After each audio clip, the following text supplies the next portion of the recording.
मित्रांनो, कवी प्रवीण शो यूट्यूबवर शौर्यगाथामध्ये मनपूर्वक स्वागत. पुष्प 89. चुन्नीलाल हे नाव घेताच आपणाला आठवते ते चंद्रमुखी, पारो व देवदास प्रकरणातील एक दलाल सदृश पात्र. तर्राट दारू पिऊन वाया गेलेला देवदास आणि आपल्या काहीही कामाची, उपयोगाची किंवा काही आदर्श घ्यावा यापासून मैलोगणती दूर असलेली अननुकरणीय प्रेमकथा. परंतु या प्राणाहूनी परमप्रिय अशा भारत देशावर जीवापाड प्रेम करून, शौर्य गाजवून, अतिशय तरुण वयात आपल्या पराक्रमाने गौरवशाली इतिहासात आपल्या नावाची नोंद करून, सैन्यातील प्रतिष्ठेची 3 पदके आपल्या नावावर करून हौतात्म्यास प्राप्त होणाऱ्या नायब सुभेदार चुन्नीलाल यांची शौर्यगाथा आज आपण ऐकणार आहोत. शौर्यगाथा पुष्प 89. हुतात्मा नायब सुभेदार चुन्नीलाल.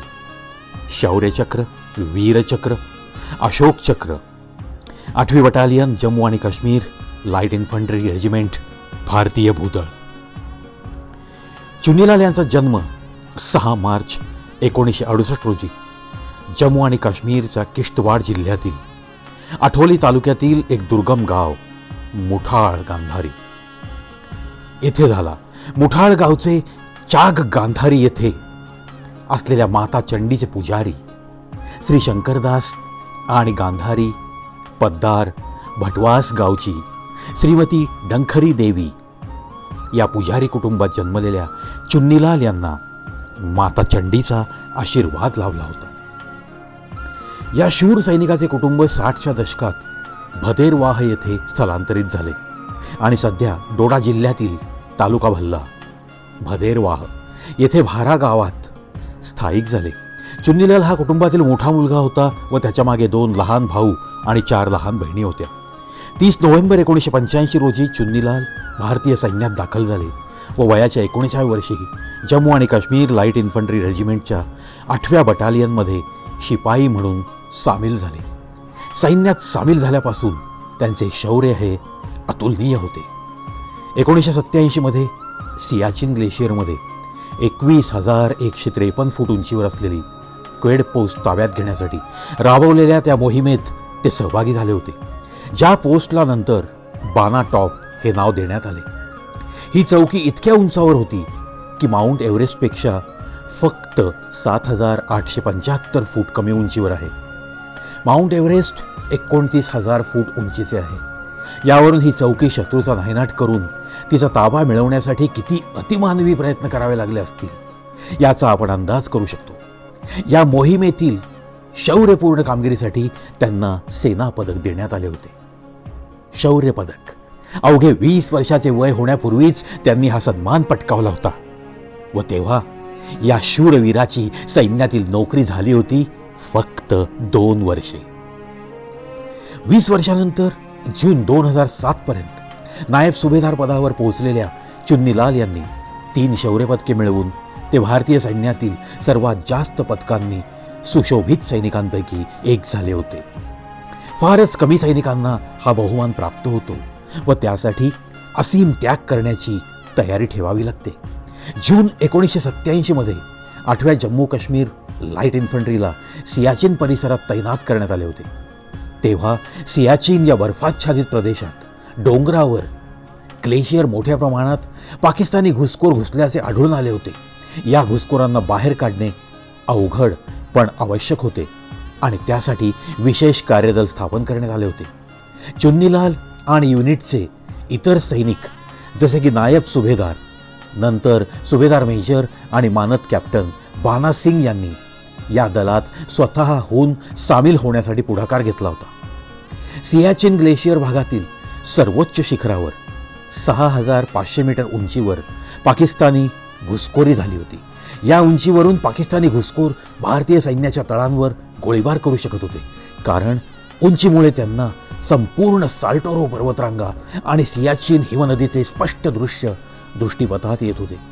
पाकिस्तानी लोकांनी या चौकीला त्यांचे संस्थापक कायदा-ए-आझम मोहम्मद अली जिना यांच्या नावावरून कायद पोस्ट नाव दिले होते. शत्रूची ही चौकी म्हणजे दोन्ही बाजूला 457 मीटर उंच बर्फाच्या भिंती असलेला हिम नदीचा अभेद्य असा किल्ला होता. 26 जून 1987 रोजी भारताच्या महान जीवितवीरांपैकी एक असलेल्या अदम्य साहसी वीर नायब सुभेदार बाना सिंग यांच्या नेतृत्वाखाली चुन्नीलाल आणि इतर सैनिक अत्यंत कठीण आणि धोकादायक मार्गाने वर गेले. हे लोक कोपरावर व गुडघ्यांवर सरपटत शत्रूच्या अपवित्र स्पर्शाने अमंगल झालेल्या चौकीवरील प्रतिस्पर्ध्यांवर तुटून पडले आणि सर्व घुसखोरांना कंठस्नान घालीत त्यांनी समूळ साफ केले. या मोहिमेला ऑपरेशन राजीव असे नाव देण्यात आले आणि नायब सुभेदार बाना सिंग यांनी दाखवलेल्या धैर्य आणि शौर्यासाठी त्यांना परमवीर चक्र प्रदान करण्यात आले व नंतर या चौकीचे बाना चौकी, बाना टॉप असे नामकरण करण्यात आले. 1999 मध्ये नायब सुभेदार चुन्नीलाल यांनी ऑपरेशन रक्षक दरम्यान जम्मू आणि काश्मीरच्या पूंछ सेक्टरमध्ये पाकिस्तानी सैन्याने केलेला घुसखोरीचा प्रयत्न मोडून काढताना 12 घुसखोरांना ठार मारण्यात महत्त्वाची भूमिका बजावली आणि शत्रूच्या ताब्यातून ती चौकी वाचवली. या मोहिमेत दाखवलेल्या असीम शौर्यासाठी त्यांना वीरचक्र प्रदान करण्यात आले. त्यांनी सोमालिया आणि सुदान येथे अनुक्रमे 1992 आणि 2006 मध्ये संयुक्त राष्ट्रातर्फे शांतीरक्षक म्हणून 2दा भारतीय सैन्याचे प्रतिनिधित्व केले. सुदानमधील मलाकल संकट निवारणात ते आघाडीवर होते. तेथे अनुकरणीय धैर्याचे प्रदर्शन केल्यामुळे त्यांच्या युनिटला संयुक्त राष्ट्रांच्या वतीने शौर्यासाठी सन्मानपत्र देऊन गौरवण्यात आले.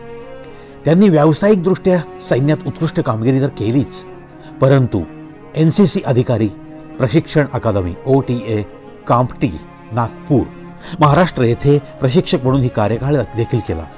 नायब सुभेदार चुन्नीलाल 24 जून 2007 रोजी काश्मीरच्या कुपवाडा सेक्टरमध्ये दहशतवाद्यांचा नायनाट करण्याच्या मोहिमेमध्ये सामील झाले व या दरम्यान हौतात्म्यास प्राप्त झाले होते. हे अतिरेकी ज्यांना गोळ्या घालून ठार करण्यात आले होते ते नियंत्रण रेषा LOC ओलांडून भारतीय हद्दीत घुसण्याचा प्रयत्न करत होते. या अतिरेक्यांचा नायनाट करण्याच्या मोहिमेला यशस्वी करण्यासाठी त्यांना प्राणार्पण करावे लागले. त्यांना प्रत्यक्ष रणांगणापासून दूर शौर्य, शूरकृत्य किंवा आत्मत्याग यासाठी दिलेला शांतताकालीन सर्वोच्च लष्करी सन्मान अशोक चक्रने सन्मानित करण्यात आले. मित्रांनो, 20व्या वर्षी पराक्रम दाखवून एका चक्र मिळवतो एक आपला सैनिक, जांबाज सैनिक, आणि अतिशय प्रतिकूल हवामान असलेल्या ठिकाणी ज्याचं पोस्टिंग होतं आणि अत्यंत धैर्यशील नेतृत्व दाखवत पराक्रम गाजवलेला आहे या सैनिकाची कथा दुसऱ्या भागात घेऊन मी लगेच येतोय. तोपर्यंत पाहत राहा, ऐकत राहा शौर्यगाथा कवी प्रवीत शो यूट्यूबवर.